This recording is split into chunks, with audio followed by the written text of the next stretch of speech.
আসসালামু আলাইকুম এভরিওয়ান, আশা করি আপনারা সবাই অনেক ভালোই আছেন। তো এই ঈদে হয়তো বাবা মার সাথে নেই, পরিবারের সাথে নেই। এই বাবা মা ফোর্স করতেছে যে কিছু কেনাকাটা করার জন্য। তো আসলে কেনাকাটা তো বড় কথা না, বড় কথা হচ্ছে যে বাবা মা ছাড়া কখনো ঈদ করি নাই বা কোথাও যাইনি। বাবা মার সাথে এই 23 বছরে হয়তো আমি 46টা ঈদ পাইছি। এই 46টা ঈদে সবসময় মনে করতাম যে না, একটা নতুন জামা কাপড় লাগবে, মাস্ট বি। প্যান্ট শার্ট হয়তো নাই কিনি, বা একটা শুক্রান শুক্রান। তো আমি ভয় পেয়ে গেছিলাম যে ভিডিও করতেছিলাম, সাইড দিয়ে আসছে হায়াত মাহাতা ছিল, দেশের মহিলাদের ভিডিও করাটা এলাও না। তো ভাইয়া দেখলাম যে না, সৌদিয়ানরা আসলো, কিছু মনে করেন আরো আসলো, আমার সাথে ছবি তোলার চেষ্টা করছিল। যাই হোক, তো এই 23 বছর বয়সে আমি 46টা ঈদ পাইছি। এই 46টা ঈদে আমি হয়তো প্যান্ট শার্ট না কিনলেও পাঞ্জাবিটা কেনার চেষ্টা করতাম যে না, একটা নতুন জামা কাপড় থাকতে হবে ঈদে। কিন্তু এখানে এসে মনে হইতেছে যে একটা জামা কাপড় না হইলেও হইব, কারণ কাকে দেখাবো? কেউই নাই। কারণ এই জায়গায় একা থাকতে হয়, একা নিজের কাজকর্ম করতে হয়। তো দিন শেষে সেই জায়গায় কেউ কারো না, কেউ কারোর সাথে থাকে না।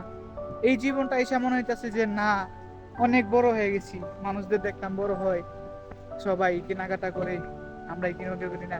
আসলে বাবার কাছ থেকে নেওয়া যে টাকাগুলা, যে মাদের মার্কেটের একটা আনন্দ থাকতো, সেই আনন্দটা আমি এখানে পাইতেছি না।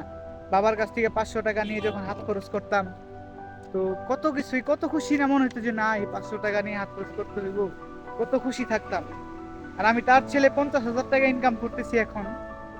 এই 500 টাকার যে আনন্দটা, সেই আনন্দটা আমি কোথাও খুঁজে পাইতেছি না। যে বাবা দিছে, এটা ভাঙবো, খরচ করব, এই আনন্দটা ভাই কোথাও পাইতাছি না আমি। এই 50,000 টাকার ভিতরে আমার একটা টাকারও কোনো সুখ পাইতাছি না আমি ভাই, বিশ্বাস করেন। এই দেশে কাছের মানুষগুলা ছাড়া যে এই দেশে থাকা পুরা নিঃস্ব মনে হয় নিজেরই। তোমাকে পুরা নিঃস্ব করে দিবে। জীবনের তাগিদে মানুষের কত দূর কত দূর চলে যেতে হয়। কখনো ভাবতে পারিনি যে তাদের ছাড়া আমি কখনো ঈদ করবো বা তাদের সাথে থাকবো না। দিন শেষে হয়তো বাবা মার চেহারাটা দেখতে পারতাম। এখন নিজের খুশি বলতে কোনো কিছুই নাই। মার্কেট করার যে ইচ্ছাটা, কোনোটাই ছিল না। কিন্তু বাবা মা মার্কেট করে না, এটা হয়তো ইচ্ছার বিরুদ্ধে যায় কিনতে হয়েছে আমার, বাবা মার খুশির জন্য।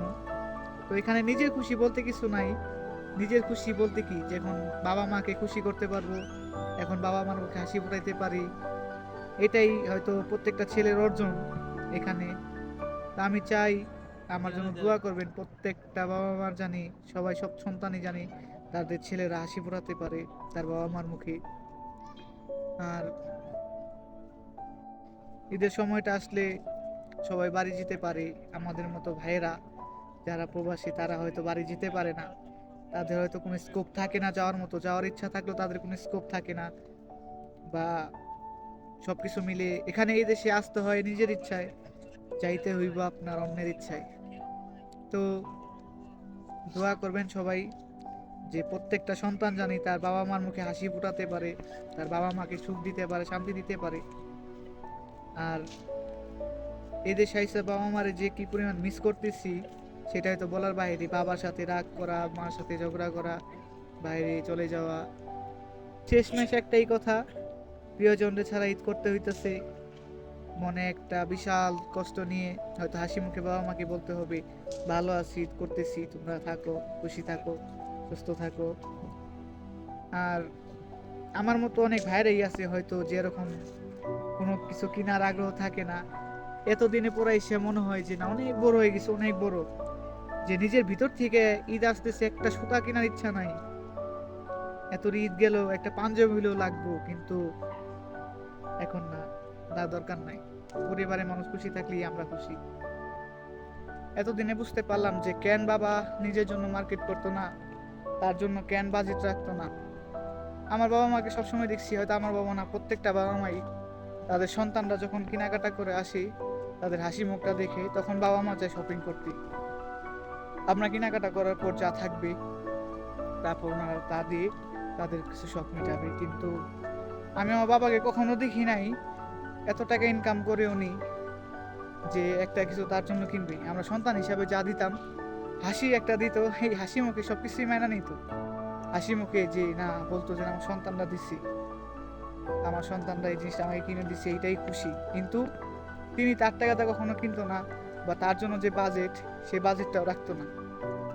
এত টাকা ইনকাম করেও তিনি নিজের কথা কখনো ভাবে নাই।